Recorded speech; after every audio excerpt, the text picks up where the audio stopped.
Bonsoir à toutes et à tous et bienvenue à cette édition Le Sommaire. À un peu moins de 3 ans de la présidentielle de 2026 au Bénin, des suscitations de candidatures s'observent. Mais jusque-là, seul le président de l'Alliance Iroko et membre du bloc républicain Bertin Kaovi vient d'afficher ses ambitions pour 2026. Beaucoup de clients ignorent les conditions de préparation et de conservation des repas qu'ils mangent en bordure de route dans les cafétérias et autres points de vente, ce qui n'est pas sans conséquence sur la santé. Dans cette édition, les citoyens en parlent. Ali Bongo Ondiba est désormais libre de ses mouvements. Le Comité pour la transition et de la restauration des institutions CTRI l'a annoncé ce mercredi 6 septembre à travers un communiqué.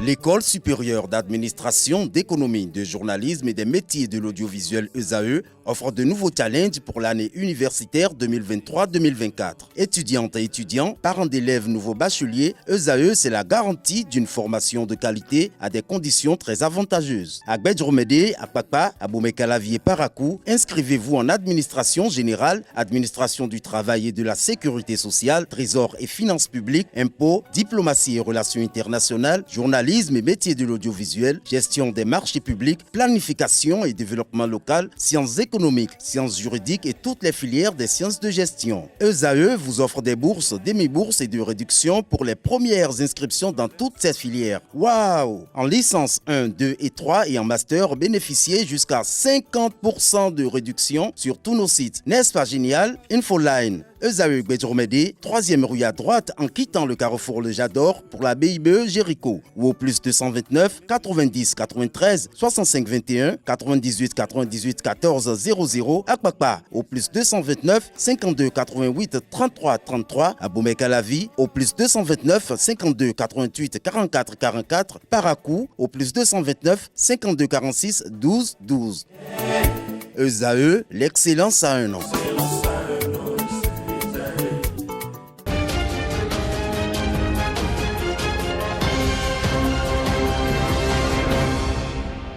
Le président de l'Alliance Iroko et membre du BR, Bertin Kaovi, a clairement affiché son intention d'être candidat à la course pour la succession de Patrice Talon sur Radio Fraternité FM de Parakou. Il a indiqué qu'il sera candidat pour la présidentielle de 2026 si Talon l'y autorise. Je serai parce que justement, il faudrait que le candidat de la mouvance reçoive l'onction du président Patrice Talon. Je ne souhaite pas que Patrice Talon impose un candidat à la mouvance comme l'a fait l'ancien président Boni Yayi, explique-t-il. Je vois les réussites et les limites de la gouvernance du président Patrice Talon et je sais que je peux améliorer beaucoup de choses, a dévoilé M.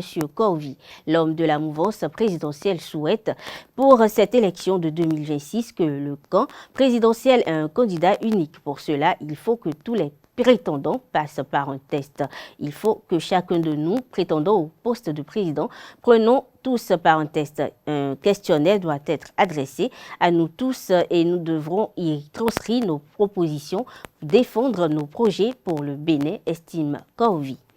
À travers une note adressée à l'attention des maires et des secrétaires exécutifs des communes, le chef de l'État, président Patrice Talon, rappelle l'interdiction liée aux travaux d'embellissement à l'approche de la fête nationale et des fêtes de fin d'année. L'interdiction porte notamment sur les travaux de peinture sur les trottoirs, des terre-pleins centraux et des arbres. Dans sa note, le président Talon invite les préfets des différents départements à veiller au respect de cette interdiction. Cette édition se poursuit. Se procurer du gaz domestique au Bénin se révèle depuis peu un casse-tête.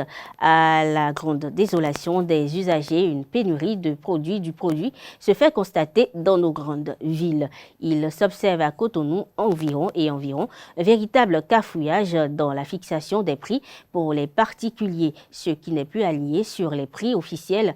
Et les populations sont dans l'incompréhension sur la réalité de ce qu'ils doivent débourser pour recharger leurs bouteilles de gaz. Interrogé sur la question, Ernest Gbagidi, président de Bénin Santé et Survie du consommateur, s'exprime au micro de Francis Fahami dans Cyrine Fatombi. Je crois que la situation de pénurie de gaz domestique observée ces derniers temps est très préoccupante et à la limite méprisante, en ce sens que nos partenaires, que sont les distributeurs de gaz, n'ont pas cru devoir respecter le droit des consommateurs dans cette situation, en ce sens que vous savez que nous avons contracté avec différents distributeurs selon le type d'emballage que nous avons choisi. Donc, la conciliation de l'emballage nous lie d'office à ces distributeurs. Alors, le mépris se retrouve essentiellement dans le fait que depuis qu'on a constaté la perturbation du marché, aucun des distributeurs n'a cru devoir nous expliquer ce qui pourrait sous-tendre cette pénurie de gaz sur le marché. Vous savez, aujourd'hui, nos ménages sont assujettis désormais en termes de combustible qu'on doit utiliser dans la cuisine. C'est le gaz domestique qui a été utilisé par bon nombre de nos concitoyens. Alors, dans le même temps, cette pénurie a généré une inflation sur le marché. Des distributeurs indélicats, on ne peut même pas savoir s'ils sont des agréés, des distributeurs indélicats qui ont entretenu une spéculation dans cette période et personne n'a cru devoir arrêter cela si ce n'est que les dernières sorties du gouvernement à travers le ministère de l'Industrie et du Commerce qui a fait arrêter certaines pratiques en la matière où on a fait fermer certains magasins qui étaient dans cette pratique-là. Mais le gros souci est qu'on nous situe réellement sur ce qui pourrait justifier cette disparition du produit sur le marché pour que nous puissions savoir jusqu'à quand on peut espérer, jusqu'à quand nous allons souffrir. Une fois encore, le mode de distribution nous crée des problèmes en ce sens que si on avait des stations comme des points de distribution des hydrocarbures, chaque consommateur avec ses moyens pourrait aller charger la quantité qu'il faut. Mais nous sommes liés à des quantités données, les 6 kg, les 3, les 6, les 12, et puis au-delà. À partir de ce moment, on devrait faire en sorte que nous puissions disposer de produits à plein temps. Manger aux abords des voies est devenu une habitude pour bon nombre de personnes, chacun pour diverses raisons. Mais la plupart des clients ignorent les conditions de préparation et de conservation des aliments auxquels ils s'abonnent, une pratique qui peut avoir plusieurs conséquences sur la santé.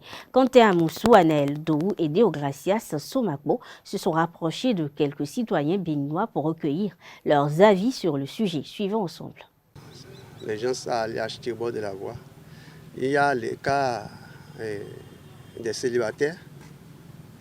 Il y a le cas des célibataires. Il y a beaucoup de cas en fait. Il y a le cas des célibataires. Et aussi, on voit même des personnes mariées au foyer aussi qui vont au bord des voies pour aller acheter. Bon là, les raisons sont personnelles. Ouais, les raisons, chacun a ses raisons. Mais si moi je dois m'appuyer sur un point, c'est peut-être la personne est sortie du boulot et elle veut rentrer à la maison, toute fatiguée, il faut manger à bord de la voie avant de rentrer. Soit arriver à la maison, il n'y a personne à la maison qui va cuisiner, tout ça là. Ça c'est le cas des célibataires.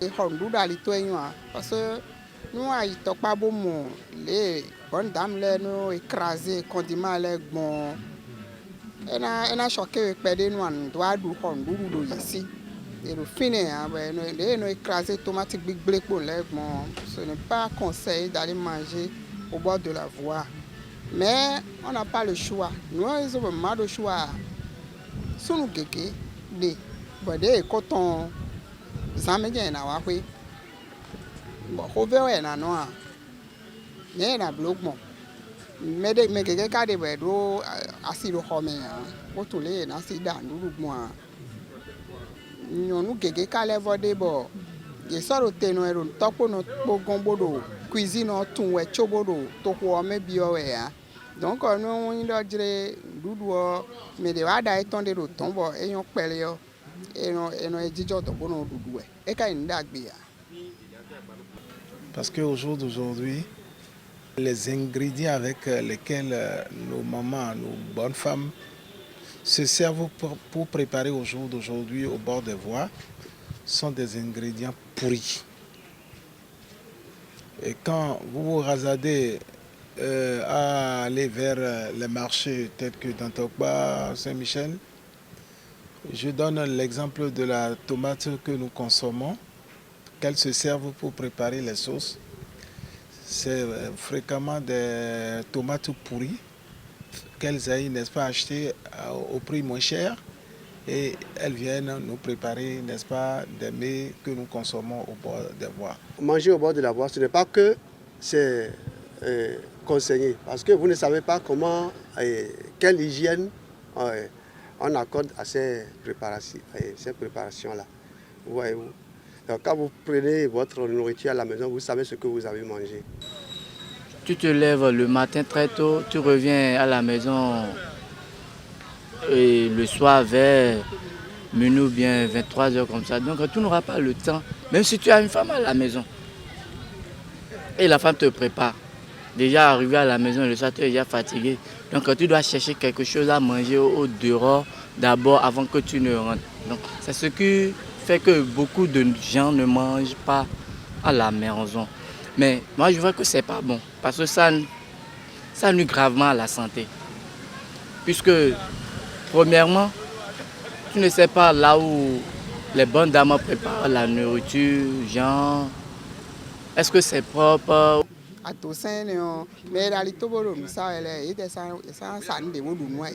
Donc on va faire avec, selon moi ce que j'ai, on va faire avec. Nous mettons des béton vernis, on a choisi bon à ouli bon, on va prendre précaution, nous y a des béton vernis, on a donc ton de tété, on met des lait de son salle. Alors tout ça là, ça engendre quand même des maladies, ça amène des maladies au niveau de tous ceux qui vont passer par là acheter et manger. Et voilà, donc moi de mon côté, j'ai toujours commencé par avoir peur. Je prends garde maintenant de ne plus manger au bord des voies. Plusieurs jeunes de nos jours optent pour des relations sexuelles avant mariage. D'autres préfèrent prendre leur temps et respecter les étapes allant jusqu'au mariage. Faut-il aller au sexe avant ou après le mariage? Quelques citoyens répondent à cette question au micro de Anaël Dohou, Déogracias Soumakbo et Quentin Amoussou. Moi, je suis contre le sexe avant le mariage. Parce que c'est là que tout a échoué. Aller au sexe avant l'âge, c'est quelque chose qui n'est pas conseillé.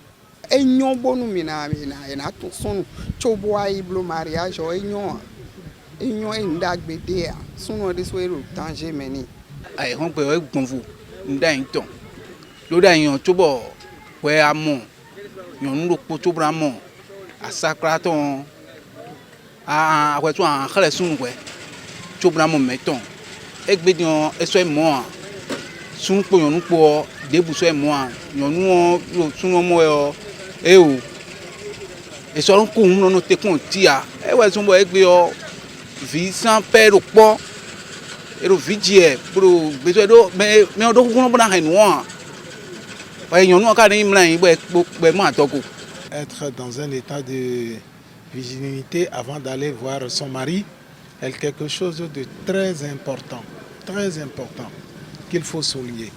Et qu'en notre temps, nous, on ne faisait pas ça. Et quand vous vous livrez tout de suite dans les premières heures, dans les premiers jours à un garçon, ça veut dire que vous perdez la valeur. Quand le jeune homme dit « je t'aime », mais toi, jeune fille, tu es libre de lui dire « bon, prouve-le-moi ». Le garçon va dire « mais comment je vais te le prouver encore ?» Faisons tout, tu lui diras tout simplement, faisons tout pour que nous allions au sexe après notre mariage. Là, c'est la preuve de l'amour que tu vas me démontrer. Et le gars, s'il t'aime sincèrement, il ne va pas s'approcher du sexe, il ne va pas parler de sexe. Et le mieux qu'il fera, s'il est pressé, c'est de presser les choses et pour que vous vous mettiez ensemble. Ouais, vous, ben, ce n'est pas le cas. Quand ce qu'on a dit, même les jeunes filles, malheureusement, disent qu'elles veulent goûter d'abord. Elles aussi, elles disent ça. Elles veulent voir la performance du gars au lit et tout ça. D'ailleurs, télé bateau, tu as un temps si vous avez un temps de contrôle, tout est là, le dieu vite, là, il t'en laisse. Et bien, tu as un sort de moi. télé et que le caca on a vu tomber. Boire des sous que l'on top moins. Non seulement ça portable dans l'automne bot. Nous jouer et qu'on ait des portables tondi. Ne ouais na blog mobona et des sous na blog mobona ya ou attend nous et ouais des sous le bibawe. Donc sur patience sort des caca bon et na noté. Bon, à ça des domité de nous mariage et nous na watch ouais na mon ouais point de nous. C'est où derrière. Mais quand ils sont violés des sous cartes pour caler votre c'est problème de poids. Donc il est rare maintenant de trouver les filles vierges et les hommes aussi corrects comme ça avant d'aller au mariage. Ce serait trop rare. Les enfants de 10 ans, de 12 ans commencent par aller au sexe et puis à 13 ans, 14 ans, il y a le phénomène de grossesse qui se signale. Alors c'est déplorable dans le pays et je ne comprends pas à l'heure actuelle ce qui se passe, surtout au Bénin. Ce qui se passe, et les petites filles, au lieu de se maintenir à avoir l'âge de raison d'aller faire d'abord, entreprendre quelque chose dans la vie, faire quelque chose, être quelque chose dans la vie pour que demain, quand bien même les parents n'arrive plus à te supporter, tu te prends en charge avant d'aller te marier. Minoté, boublo, tande à minoté, boudor, bon, on nous pour aider à des bois, et bien, on élidion sous-entend, et au matago. Nous avons tout mes ports, nous avons tout mes ports, monton, l'eau est clon des bois, et même là, tout petit joie et des temps. Chobo, ou à donner. Des me voulait m'aouiller clon des temps, on dit, ouais. Mais je donne des nez, donc mais nous convoyer le toton quoi, souvent convoyer le toton quoi, et quand nous pas nous tendre à, moi tiens ouais, nous les auto mais pas, nous les auto mais pas. Danger de demi en soupon, danger de demi à mon on de la nuit divino, toto quoi boy on doit dire de boy na Tony ouais, chobo na TV de vous même moi que ça c'est mon vidéo, à ma tourne un bon ma carton, sans groupe sanguin de à doigt. Bokaïdo, son bras mlamla beaucoup de da beaucoup de nous blé moi boy ma tonye vienne au beau donner au matura de codo nucléaire boka donye vienne on we aba fi boneme asoado fiona jiwedo nous comme we ndia na da sous normal asoado fiona jiwe e kale nyombo nu aba me de otun sunu bo akonote pon nino me de jena ti azon e na wa be ani ti gbomi oblo analyse de ami oblo ndea. Bon, ouais, quoi, il me l'a à son, ouais, soit à côté de exposé, ouais, des ténois à son, à son pot. Et casse au bert. Les jeunes, moi je vais leur dire tout simplement qu'ils voient le côté positif, hein, et se maintenir dans un état propre avant d'aller au sexe, d'aller se coucher. Même je parle aux garçons, parce qu'il y a la plupart des jeunes d'aujourd'hui. Les garçons, au jour d'aujourd'hui, n'ont pas une fonction, ils n'apprennent rien. Et puis, quand ils rencontrent sur leur chemin 5 000 francs, 10 000 francs, bon, ben, c'est la belle vie. Hein, et ils vont se jeter dans les bras des femmes, et vice-versa. Et puis, les dégâts commencent. Bonjour les dégâts. Voilà, donc c'est déconseillé.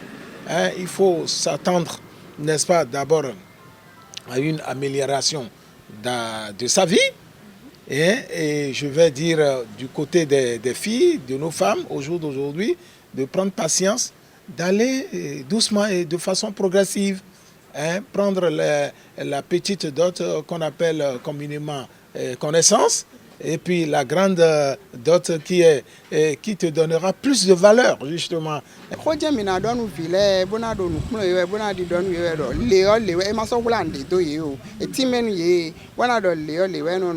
Endo a sohola bodo biblo nu kulewe a son lewe no abe lewe no a chie no a henu ple no edeme o parale na wuri fie ton lewe na titime nu yewe bo mero ko si vinu fie o se tonu we o ena no alito ejinwi bo no e ba de ana modo vito esi. La maison de création artistique et de communication événementielle Miwake met en œuvre depuis le début des vacances un projet culturel éducatif destiné aux enfants. L'objectif est d'initier les participants notamment à la danse, la musique et au théâtre. Suivez le récit d'une séance de répétition avec Seth Ondelarios à Diagueno.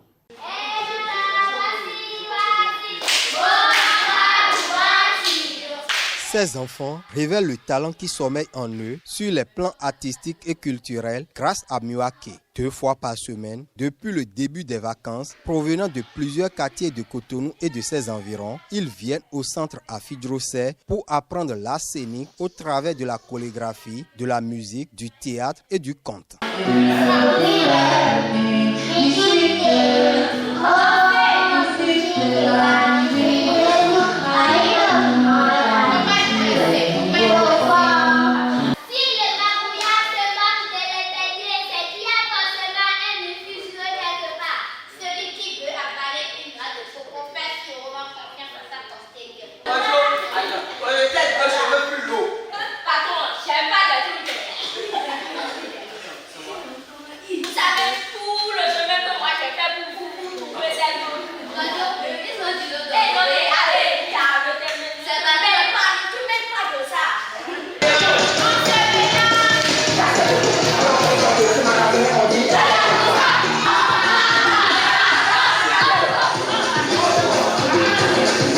Les participants assurent prendre du plaisir pendant les répétitions.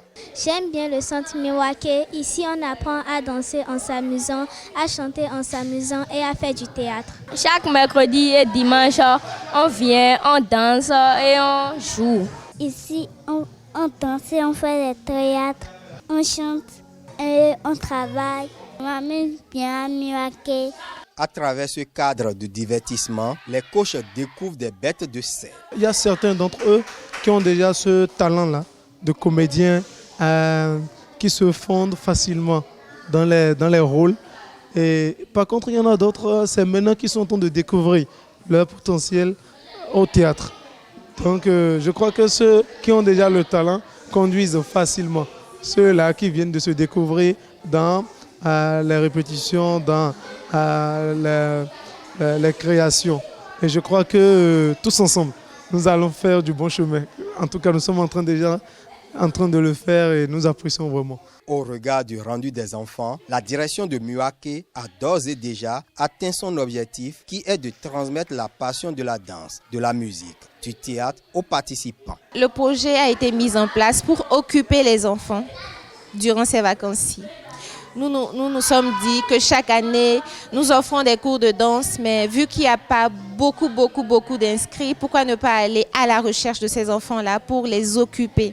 Voilà, c'était ça le but du projet. Et ils sont suivis par des formateurs passionnés et assez expérimentés.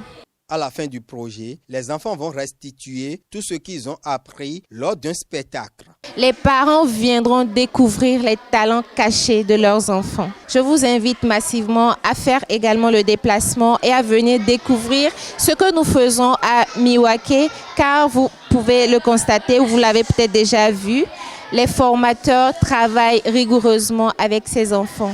Rendez-vous le 9 septembre 2023, sauf une reprogrammation pour toucher du doigt le travail abattu par les enfants sous la direction de l'équipe de Miwake.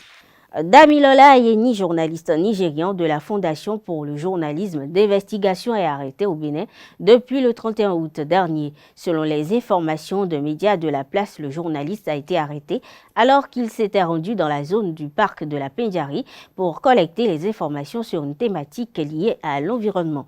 Accusé de djihadisme, Damilola Ayeni est entre les mains de la police béninoise et risque de 10 à 20 ans de prison ferme. Il a été transféré à Cotonou mardi 5 septembre, selon ses confrères du FIJ. Ces informations ont été confirmées par un policier. Damilola sera écouté par la brigade criminelle avant d'être présenté à la criette. Hors du Bénin, Ali Lamine Zein avait notifié aux Nations Unies son intention de participer à l'Assemblée générale, mais sa demande a été rejetée. Le secrétaire général de l'ONU, Antonio Guterres, a exprimé son refus de donner son accord à la venue d'Ali Lamine Zein, soulignant que les Nations Unies ne reconnaissent pas la junte militaire qui a pris le pouvoir au Niger. Au contraire, l'ONU continue de soutenir officiellement le président élu Mohamed Bazoum, qui est actuellement en résidence surveillée depuis le 26 juillet dernier. Une cour d'appel nigériane a rejeté ce 6 septembre toutes les requêtes des partis d'opposition visant à annuler la victoire du président Bola Ahmed Tinubu lors de l'élection présidentielle contestée de février. Le candidat de People's l'Alliance démocratique parti, Atiku Abubakar et son homologue du parti travailliste Peter Obi ont dans la foulée dénoncé ce jugement. La Cour d'appel d'Abuja a rejeté les requêtes des candidats de l'opposition dans une décision unanime rendue. Elle a évoqué l'incapacité d'Atiku Abubakar et de Peter Obi à prouver leur bien fondé de leurs affaires respectives.